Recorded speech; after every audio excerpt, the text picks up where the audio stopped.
It's kind of uncommon for a bathroom fan to give out, but just like any other moving part, they do fail eventually. So we will be going through the diagnostics and the whole process of replacing it.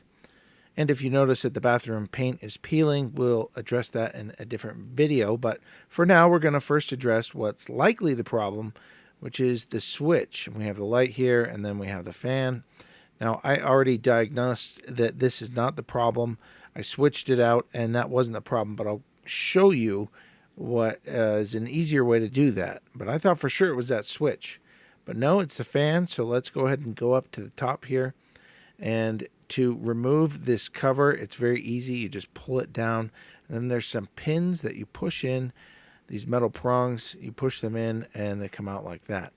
And I actually cleaned this vent cover before doing this, so that's why it's so pristine, but you'll want to vacuum it out and clean it up since you're doing this anyway. Now yours will probably have something that looks like this, and you have this little plug here. You can just plug in an extension cord and right into the wall. If it turns on, it's the switch on your wall. If it doesn't turn on, then it's this whole fan assembly. And I'll put a link in the description of where you can pick up a replacement part. They're very affordable, and they should last easily a decade. But I'll be replacing the blades and the motor assembly, which we have right here, as you can see. And I'll be replacing those parts. So the first thing we need to do is unplug it, and then we are going to unscrew this big metal bracket that holds the fan and everything in place.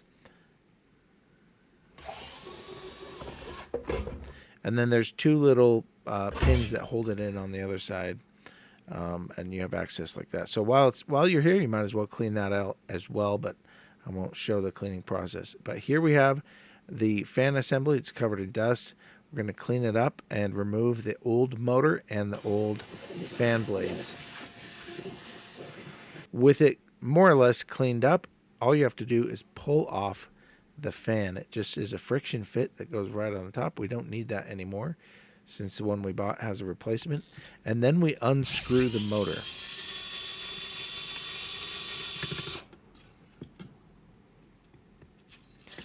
The bolts that hold it in have a Phillips head on the old one, and you'll see that the new one, and this just comes out in two parts on mine. Yours may vary slightly.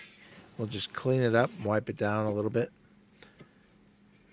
And then I had to use a socket for the new one. It came with bolts that just had a socket. And you don't want to loosen these all the way if it comes like this.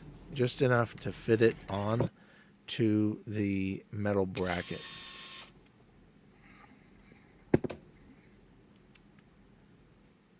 Just goes in like this, and the bolts just go down into the slot, and then tighten it up. And you'll want to make sure that you check on both sides. So here I'm tightening the bolts on that side and then hand screwing these nuts on that side.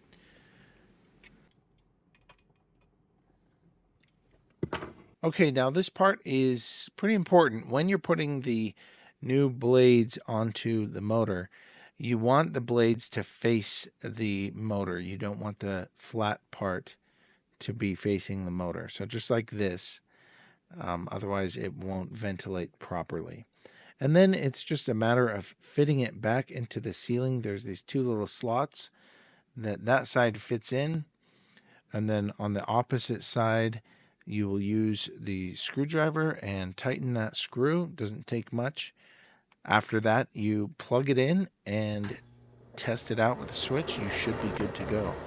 It is nice to have a fan, not only for ventilation, but it does raise the decibel levels in the bathroom to cover any sounds that you don't want anyone in the rest of the house hearing. So there you have it.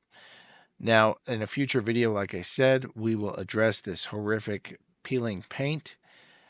Basically, my son didn't know that you needed to let paint dry between coats, otherwise you get bubbling and peeling. But once the fan is in, then you can put that cover back on and you are good to go. I hope this video was helpful for you. If it was, could you give it a like and let me know in the comments. Also, if you want more straight to the point DIY videos, that's what I try and address in this channel. And it really does help me a lot if you even just click that like button or add a comment. So thank you, have a great day, and enjoy your new fan.